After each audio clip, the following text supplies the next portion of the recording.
The first Cambridge Apple-enabled school at Chengalpat, integrating nature and technology. Westfield International School. Give your child the best platform to explore and innovate. Admissions open, kindergarten to grade 8. Hindu சமய அறநிலைத்துறையினுடைய கோயில்களை பொறுத்த வரைக்கும் இன்னும் ஸ்ட்ரக்சரலாக நிறைய developments பண்ண வேண்டியது இருக்குது. Infrastructure ரீதியிலாக நிறைய டெவலப்மெண்ட்ஸ் பண்ண வேண்டியது இருக்குது. அதே போல் வரக்கூடிய பக்தர்களுக்கு அவங்க மனதளவில் மகிழ்ச்சியாக தரிசனம் செய்துவிட்டு திரும்ப போகக்கூடிய அளவுக்கான நிறைய முன்னேற்பாடுகள் செய்ய வேண்டிய வேலைகள் இருக்குது. கடந்த அதிகாரிகள், கடந்த ஆட்சியாளர்கள், கடந்த 5 ஆண்டு கால ஆட்சியை பொறுத்த வரைக்கும் நம்ம நிறைய இந்த கோயில்களுக்கு என்ன பண்ணியிருக்கிறாங்க அப்படின்றதெல்லாம் ஒரு ரிவ்யூ பண்ணி பார்க்கும்பொழுது நிறைய கமர்ஷியலான விஷயங்கள் தான் அதிகமாக இருக்கே தவிர அடித்தட்டு மக்கள், ஏழை எளிய மக்கள், கடவுளை நம்பி கோயிலுக்கு ஒரு மன அமைதிக்காக வரக்கூடிய மக்களுக்கான திட்டங்கள் அப்படின்றது நிறைய குறைவாக இருக்கிறத நம்ம பார்க்க முடியுது. ஸோ அதற்கான விஷயங்களெல்லாம் மாற்றி கோயிலுக்கு மக்கள் மன அமைதியோட, மன நிம்மதியோட கடவுளை கும்பிட்டு அவங்க மன நிறைவா போறதுக்கான பல்வேறு வழிமுறைகள் நம்ம முன்னேற்பாடுகளா பண்ணிட்டு இருக்கோம். ஆன்லைன் தரிசன முறை அமல்படுத்தப்படும் சொல்லியிருக்கீங்க. அது எப்படி அமல்படுத்த போறோம்? ஒரு கோயில்ல மட்டுமா, எல்லா கோயில்லையுமா? நமக்கு ஆல்ரெடி பாத்தீங்கன்னா இந்து சமய அறநிலையத்துறையின் சார்பில் ஒரு வெப்சைட் இருக்கு. அந்த வெப்சைட்ல ஏற்கனவே இந்த மாதிரியான ஆன்லைன் தரிசனத்திற்கான அந்த டோக்கன் புக் பண்றதுக்கான ஒரு வசதி இருக்கு. பட் ஆனா அந்த வசதி முழுமையா இருக்கான்னு கேட்டீங்கன்னா நிச்சயமா கிடையாது. அது முழுமையா பயன்படுத்திருக்காங்களான்னு கேட்டீங்கன்னா கடந்த ஆட்சியில நிச்சயமா அதை பண்ணல. அது சும்மா ஒரு பேரு அளவில் தான் இருக்குதே தவிர்த்து அதை பெரிய அளவில் மக்கள்கிட்ட கொண்டு போய் சேர்க்கவோ அதை பயன்பாட்டுக்கு கொண்டு வர்றதோ லாஸ்ட் 5 வருஷத்துல எந்த செய்யவே இல்லை அந்த ஆட்சியாளர்கள். இதுல நம்ம என்ன பண்ண போறோம் அப்படின்னா, அந்த வெப்சைட்டை இன்னும் கொஞ்சம் டெக்னாலஜிக்கலா, இன்னும் இந்த காலத்திற்கு ஏற்றாறு போல பல்வேறு விஷயங்களை நம்ம மாடிஃபை பண்ண போறோம்.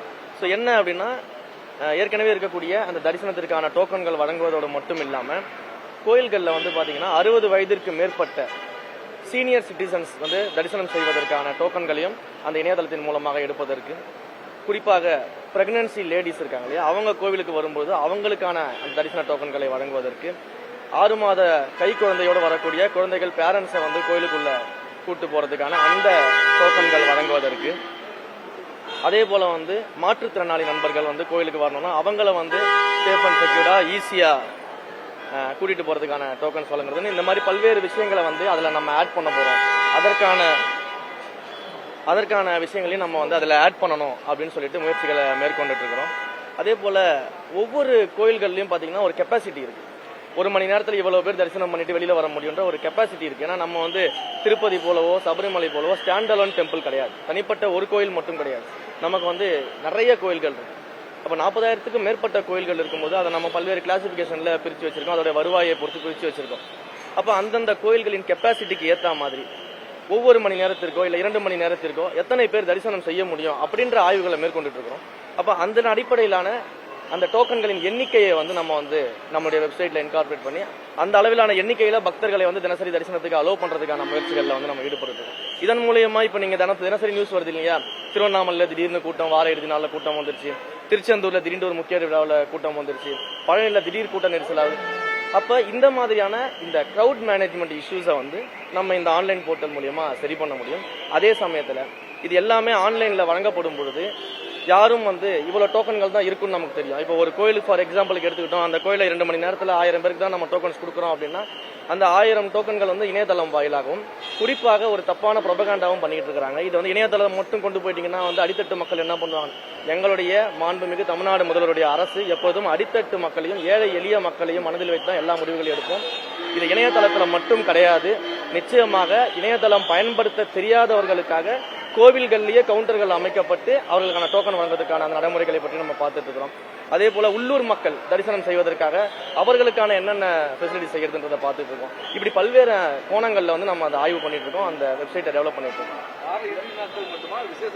இல்ல, எல்லா நாட்கள்லயுமே இந்த திட்டங்கள் இந்த இணையதளம் மூலமாகவும் நேரடியாக கவுண்டர்களையும் நம்ம எந்த எண்ணிக்கையில டோக்கன்ஸ் கொடுக்கிறோமோ அந்த எண்ணிக்கையிலான பக்தர்கள் உள்ளே சென்று அந்த குறிப்பிட்ட நேரத்திற்குள்ளாக தரிசனம் செய்துவிட்டு வெளியே வருவதற்கான அனைத்து ஏற்பாடுகளும் செய்வதற்கான முயற்சிகளை தான் நாங்கள் மேற்கொண்டு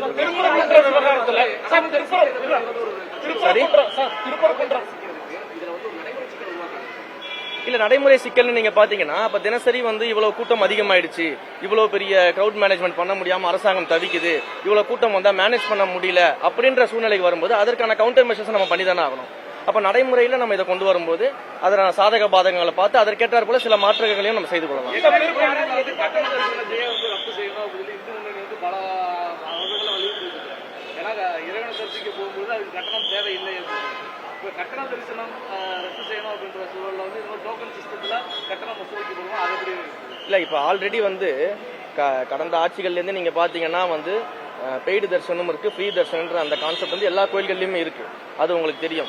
இது தொடர்பான முடிவுகளை இந்த மாடியூல்ஸ் எல்லாம் ரெடி ஆனதுக்கு அப்புறம் முதலமைச்சர் அவர்கிட்ட டிஸ்கஸ் பண்ணிட்டு என்ன பண்ணலாம் அப்படின்ற முடிவுகளை நாங்க எடுப்போம். முதல்ல இந்த கிரவுட் மேனேஜ்மெண்ட்டுக்காகவும் இந்த டிக்கெட்டுகளை வைத்து இந்த டோக்கன்களை வச்சுக்கிட்டு பாத்தீங்கன்னா நிறைய போலி டோக்கன்கள் கொடுக்கறது, அதுக்கப்புறம் கோயில் வாசல்கள்ல நின்றுகிட்டு பாத்தீங்கன்னா தனிப்பட்ட முறையில் இல்லீகலா பணம் வாங்கிட்டு உள்ள அழைச்சிட்டு போறது, இந்த மாதிரி சிஸ்டம், இந்த மாதிரி கரப்ஷனை முதல்ல நம்ம ஒழிக்கணும்னு முடிவு பண்ணோம் கோவில்ல. ஏன்னா இன்றைக்கு கோயில்கள்ல பாத்தீங்கன்னா இலவச தரிசனம் கியூ இருக்கு, பெய்டு தரிசனம் கியூ ஆல்ரெடி இருக்குது. அப்ப அதுல இருக்கக்கூடிய மக்கள் பாத்தீங்கன்னா கியூல நீண்ட நேரம் நிற்கும் பொழுது யாரோ ஒருத்தர்கிட்ட காசு கொடுத்துட்டு நேரடியாக சிலர் உள்ள போகும்போது அங்க இருக்கக்கூடிய அந்த மக்களுடைய மனநிலையை நம்ம புரிஞ்சிக்க வேண்டியது இருக்கு. அந்த மக்கள் எவ்வளவு மன வழியில இருப்பாங்க, நம்ம இங்க கியூல நிற்கும் போது அவங்க காசு கொடுத்துட்டு உள்ள போறாங்களே அப்படின்ற மன வலி இருக்கும்போது அப்ப இந்த மாதிரியான விஷயங்கள், இந்த கரப்ஷனை முதல்ல ஒழிக்கணும் கோவில்ல இருந்து அப்படின்றதுக்காக தான் இந்த இனிஷியேட்டிவ் பிளஸ் கிரவுட் மேனேஜ்மெண்ட் இது ரெண்டுமே பண்றதுக்காக தான் இனிஷியேட்டிவ் எடுத்துட்டு எளிமையான நடைமுறையா இருக்கிற வரைக்கும் சிக்கல் இல்ல. இப்போ ஆன்லைன் மூலமா பண்ணணும் போது ஏஜென்ட் அதிகாரம் உருவாங்க. ரயில்வே டிக்கெட் புக் பண்றது கொண்டு பார்த்தோம்னா நீங்க சொன்ன சீனியர் சிட்டிசன் போன்றவங்களுக்கெல்லாம் அவங்க மொபைல் ஆக்சஸ் பெரிய அளவில் இருக்காது. இவங்களுக்கு ஏஜென்ட் உருவாகிவாங்கல்ல, அது போன்ற விஷயங்களே இதுதான் நான் அவங்க கிட்ட முதல்லயே சொன்னேன். அதுதான் அவங்க கிட்ட முதல்லயே சொன்னேன். கவுண்டர்கள்ல நம்ம டிக்கெட் அந்த டோக்கன்களை நம்ம கொடுக்க போறோம். இணையதளம் பயன்படுத்த தெரியாதவர்களுக்கு கவுண்டர்லயே நம்ம அந்த வசதிகளை செய்து நம்மளுடைய HRNC ஸ்டாஃப்ஸை வச்சு அந்த டோக்கன்களை கொடுப்பதற்கான வழிவகை செய்ய போறோம். இன்னொன்னு ஆல்ரெடி HRNCல இந்த வெப்சைட்ல இருக்கக்கூடிய அந்த புக்கிங் சிஸ்டம் தான் நம்ம மெருகேற்ற போறோம். அதை இன்றைய காலகட்டத்திற்கு ஏற்றார் போல மெருகேற்ற போறோம் சொல்லும்போது அதுவும் நம்ம கண்ட்ரோல்ல தான் இருக்கும். நீங்க சொல்வது போல இந்த பல்க் டிக்கெட் புக்கிங்ஸ், ஒரு ஏஜென்சி பல்கா டிக்கெட் புக் பண்றது, அது போன்ற செயல்முறைகள் எல்லாம் ஒரு காலமும் நம்ம இடம் கொடுக்க மாட்டோம். இது முழுக்க முழுக்க பொதுமக்களுடைய பயன்பாட்டுக்கு வரும். இன்னும் சொல்ல போனா இன்னும் வாட்ஸ்அப் மூலியமாகவே எப்படி நம்ம ஒரு கேஸ் புக்கிங் பண்றோமோ அந்த மாதிரி எப்படி இந்த டோக்கன்களை ரொம்ப ஈஸியா எடுக்கிறது, அதே மாதிரி இந்த டோக்கன்களை புக் செய்து எடுக்கும்போது உடனடியாக அது வாட்ஸ்அப் மெசேஜுக்கு எப்படி கொண்டு வரதுன்னு போல பல்வேறு கோணங்கள்ல நாங்க ஆய்வுகள் பண்ணிட்டு இருக்கிறோம். முதல்ல இதை சில கோயில்கள்ல மட்டும் ட்ரையல் அண்ட் எரர் பார்க்கலான்ற ஒரு கான்செப்ட் எடுத்திருக்கிறோம். ஏன்னா எடுத்த உடனே இதை தமிழ்நாடு ஃபுல்லா இம்ப்ளிமெண்ட் பண்ணோம்னா அப்புறம் இது ஒரு ஃபெயிலியர் மாடல் அப்படின்னு சொல்லிட்டு என்ன பண்ணுவோம்னா இதை பத்தி நிறைய ப்ரொபகண்டா பண்றதுக்கான நிறைய பேர் காத்துக்கிட்டு இருக்காங்க. நம்ம இதை என்ன பண்ண போறோம்னா முதல்ல ஒரு ட்ரையல் அண்ட் எரரா சில கோயில்கள்ல முதல்ல இம்ப்ளிமெண்ட் பண்ணிட்டு அதுல என்னென்ன பிரச்சனைகள் வருதோ அதையெல்லாம் எப்படி அரெஸ்ட் பண்றதுன்றதெல்லாம் பார்த்துட்டு அதற்கு பிறகு படிப்படியாக முதல்ல இருக்கக்கூடிய பெரிய பெரிய கோயில்கள், அதுக்கப்புறம் ஒரு மிட் லெவல்ல இருக்கக்கூடிய கோயில்கள் படிப்படியாக இதோட இம்ப்ளிமெண்டேஷன் தொடங்கும். பட் கூடிய விரைவில் தமிழ்நாடு முழுக்க இது எல்லாத்தையுமே பண்றதுக்கான சாத்தியக்கூறுகளை ஆராய்ந்து செயல்பட தயாரா இருக்கிறோம். முதல்ல HRNC கோயில்களுக்கு இதை பண்றோம். அதற்கு பிறகு படிப்படியாக என்ன பண்றது நம்ம பார்க்கலாம். திருப்பரங்குன்ற விவகாரத்துல தாவேக அரசு திமுகவோட வருஷம் 2 நடந்துக்குதுன்னு சொல்றாங்க. அதாவது திருப்பரங்குன்றம் இஷ்யூவை பொறுத்த வரைக்கும் மிக தெளிவாக ஒரு விஷயத்தை நான் சொல்லிடுறேன்.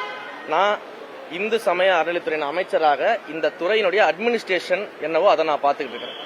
இந்த விஷயம் தொடர்பான நிலைப்பாடு என்னன்றதை மாண்புமிகு முதலமைச்சர் அவர்கள் நிலைப்பாடு எடுத்துட்டு கட்சியின் சார்பில் அதை அறிவிப்பாங்க. அதை தலைமை செய்யும். நான் ஒரு அட்மினிஸ்ட்ரேட்டர், அட்மினிஸ்ட்ரேஷன் லெவலில் என்ன கொஸ்டின் வைக்கணுமோ கேளுங்க, நான் பதில் சொல்றேன். நிச்சயமாக நீங்க சொன்னது போல இந்து சமய அறநிலைத்துறையின் கோயில்கள்ல நடைபெற்ற முறைகேடுகள் பற்றிய ஒவ்வொரு விஷயத்தையும் நான் இப்பதான் எடுத்து அதுக்கான ஆய்வுகளில் ஈடுபட்டு இருக்கிறேன். நிறைய இடங்கள் இந்து சமய அறநிலைத்துறையினுடைய திட்டங்களை கொண்டு வந்திருக்கக்கூடிய ஸ்கீம்ஸ், ப்ராஜெக்ட்ஸ், கன்ஸ்ட்ரக்ஷன்ஸ் நிறைய கமர்ஷியல் ஆக்கப்பட்டிருக்கு அப்படின்றத நான் உணர்றேன்.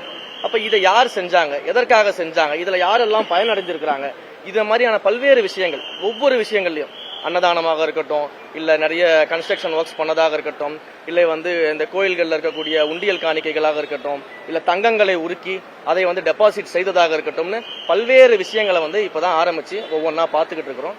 இந்த ஆய்வின் அடிப்படையில் இது எல்லாத்தையும் 360 டிகிரியில் ஆய்வு செய்து இதில் என்னென்ன தவறுகள் நடந்திருக்குன்றதையும் நம்ம பார்க்கறதுக்கான வேலைகளில் ஈடுபட்டு இருக்கோம். கொஞ்சம் டைம் ஆகும், அது எல்லாத்துக்குமே உங்களுக்கே தெரியும். ஸோ இது எல்லாத்தையும் பார்த்துட்டு உண்மையிலேயே இது என்ன நடந்திருந்தாலும் அதை பொதுமக்கள்கிட்ட வெட்ட வெளிச்சமாக வெளிப்படையாக சொல்வதற்கும் சொல்றேன். இதை முடிச்சிடுறேன்.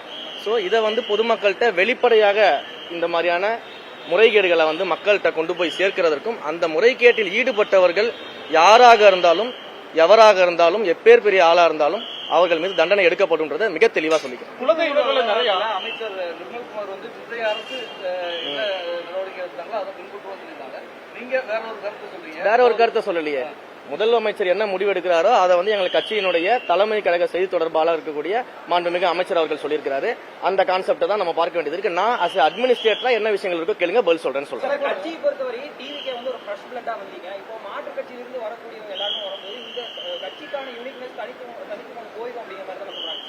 ஊழல் சக்தின்னு சொல்லிட்டு இருந்தவங்க இப்ப தூண்டு போன கட்சின்னு சொன்ன இடங்கள்ல இருந்து தான் இப்ப அதிகமாக வராங்க. இப்போ யங் பிளட்டா இருந்தா நீங்க முதற்கொண்டு இப்ப கிட்டத்தட்ட ஒரு இளம் அமைச்சரா வந்துட்டீங்க. இனி வரக்கூடிய நாட்கள்ல பதினெட்டுவம் கட்சியில ஏற்கனவே ரசிகர் மன்றத்தில இருந்து வந்தவங்களுக்கானது இருக்கு. அதுல ஒரு எதிர்பார்ப்போட தான் வந்திருப்பாங்க. கட்சிக்குள்ள இருக்கிறவங்களுக்கான செயல்பாடுகள் எப்படி இருக்கு? தமிழக வெற்றி கழகத்தை பொறுத்த வரைக்கும் நீங்க ஒரு விஷயத்தை தெளிவா புரிஞ்சுக்கணும். மற்ற கட்சிகளில் இருக்கக்கூடிய தலைவர்கள் போல கிடையாது எங்களுடைய மாண்புமிகு முதலமைச்சர். எங்கள் கட்சியை பொறுத்த வரைக்கும் எங்களுடைய கொள்கைகள், கோட்பாடுகள், செயல் திட்டங்கள், எங்களுடைய விஷன், எங்களுடைய மிஷன் என்னவோ அதை உள்வாங்கிக்கிட்டு ஏற்றுக்கொண்டு அப்படி நடைபெறக்கூடிய வகையில வந்தா மட்டும்தான் நாங்கள் அனுபவிப்போம். அப்ப இதை ஏற்றுக்கொண்டு நாங்க வரோம், நீங்க சொல்றபடி நாங்க நடந்துக்கிறோம் அப்படின்ற முறையில உள்ளவர்களுக்கு மட்டும் தான் இங்க அனுமதி கிடைக்கும். இங்க பொறுத்த வரைக்கும் தமிழக வெற்றி கழகத்தை பொறுத்த வரைக்கும் நீங்க சொன்னது போல எந்த விதமான தவறுகளும் நடப்பதற்கு ஒரு காலமும் எங்களுடைய மாண்புமிகு முதலமைச்சர் தலைவர் தளபதி அவர்கள் அனுமதிக்க மாட்டாரு. அதை வந்து அவரே நேரடியாக கண்காணிப்பாரு அப்படின்றது எங்களுக்கு தெரியும். ஏன்னா ஒவ்வொரு இடங்களிலும் எங்களுக்கே அவர் இன்ஸ்ட்ரக்ட் பண்றது அதுதான். தீர்ந்து போன சக்தி இல்ல, தீர்த்து கட்ட போற சக்தி அப்படின்னு சொல்லி தாவேக்கு ஐடிங்கு ஏடிஎம்கே ஐடிங்கு வந்து நிலவரம் என்ன நடந்துட்டு இருக்குன்னு உங்களுக்கே தெரியும். நீங்க பத்திரிகையாளர்கள் பாக்குறீங்க, மக்கள் பாக்குறாங்க. இதுக்கு மேலேயே நான் பதில் சொல்லி தெரியணும். இந்து சமய அறநிலைத்துறையில அதிகப்படியா குலதெய்வங்களை எடுத்துக்கிறாங்க, அது வந்து தவிர்க்கப்படணும். மக்கள் நிறைய பேர் இல்ல அதுதான் ஒவ்வொரு புகார்களுமே நம்ம வாங்கிட்டு இருக்கோம். நீங்க சொல்லக்கூடிய அந்த கிராம கோயில்கள் நடக்கக்கூடிய பிரச்சனைகள் எல்லா புகார்களையும் நம்ம வாங்கிட்டு இருக்கோம். ஒன்றொன்றா தானே ஆய்வு செய்து நம்ம அதுக்கான நடவடிக்கை எடுக்கணும். இப்பதானே ஆரம்பிச்சிருக்கிறோம். நிறைய கம்ப்ளைண்ட்ஸ் வந்த மேனிகள் தான் இருக்குது. அதை விசாரிக்கணும். தீர விசாரிச்சு 2 பார்ட்டி பக்கம் விசாரிச்சாதான் நமக்கு என்னன்னு தெரியும். அதற்கான ஆய்வு எல்லாம் மேற்கொள்ளும்.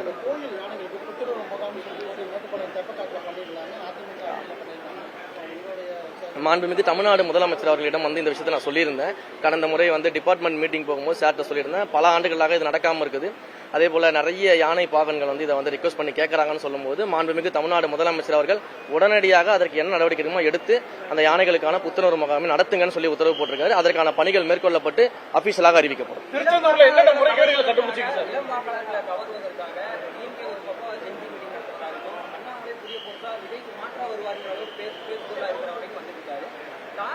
இருக்கக்கூடிய மற்றவர்களுக்கு கொள்கைகளை வந்து இன்னும் ஸ்ட்ராங்கா வலியுறுத்துறது என்ன மாதிரி நடவடிக்கை? எங்களுடைய கொள்கைகள்ல நாங்க மிக ஸ்ட்ராங்காக இருக்கிறதுனால தான் மக்கள் ஆட்சி அதிகாரத்தில் கொடுத்திருக்கிறாங்க. இன்றைக்கு வந்து தந்தை பெரியார் அவர்களையும் அண்ணல் அம்பேத்கர் அவர்களையும் நிர்வாகத்தை தூய்மையாக நடத்திய ஐயா காமராஜர் அவர்களையும் வேலு நாச்சியார் அவர்களையும் அஞ்சலை அம்மாள் அவர்களையும் முன்னிறுத்தி இளைஞர்கள் கிட்ட கொண்டு போய் அவர்களுடைய கொள்கைகளை வந்து முன்னிறுத்தி தான் நாங்க வரோம்னு சொல்லி அதை ஏற்றுக்கொண்டு இன்றைக்கு மக்கள் எங்களுக்கு வாக்களிச்சு ஆட்சி கட்டில் அமர வச்சிருக்கிறாங்க. அந்த கொள்கையில மிக சரியாக நாங்க பயணம் பண்ணிட்டு இருக்கிறோம். இது மக்களுக்கும் தெரியும், இளைஞர்களுக்கும் தெரியும். யார் இன்றைக்கு தமிழ்நாட்டில் கொள்கை பிடிப்போடு இருக்கக்கூடிய ஒரு கட்சி, ஒரு தலைவர் யார் என்றால் தமிழக வெற்றி கழகம் எங்கள் முதல்வர் தான் தெரியும். அதனால மக்கள் மிக தெளிவா இருக்கிறாங்க. இதுல எந்த பிரச்சனையும் எங்களுக்கு கிடையாது. 3 மாதங்கள் கூட இந்த ஆட்சி தாங்காது. நாங்க 6 மாதம் வரை டைம் கொடுக்கலாம்னு பார்த்தோம். ஆனா 3 மாதங்கள் கூட இந்த ஆட்சி தாங்காது. 200 வெல்வோன்னு கூட தான் சொன்னாங்க. நடந்துருச்சா? அதனால அதை பத்தி நம்ம கவலைப்பட வேணாம். நம்ம மக்கள் பணியை சந்திப்போம். நன்றி.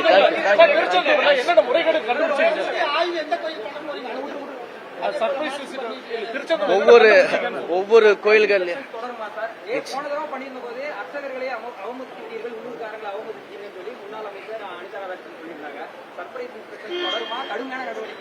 கண்டிப்பாக சர்ப்ரைஸ் இன்ஸ்பெக்ஷன் தொடரும். எல்லா கோயில்கள்லயும் ஆய்வு பண்ணுவேன். எந்த கோயில்ல யாரு தவறு செஞ்சிருந்தாலும் எந்த மத பாகுபாடும் பார்க்க மாட்டோம், சாதிய பாகுபாடும் பார்க்க மாட்டோம், பண பாகுபாடு பார்க்க மாட்டோம், பாலின பாகுபாடு பார்க்க மாட்டோம். யாரு தவறு செஞ்சிருந்தாலும் எப்பேற்பட்ட முக்கிய புள்ளிகள் தவறு செஞ்சிருந்தாலும் அதற்கான நடவடிக்கை எடுப்போம்.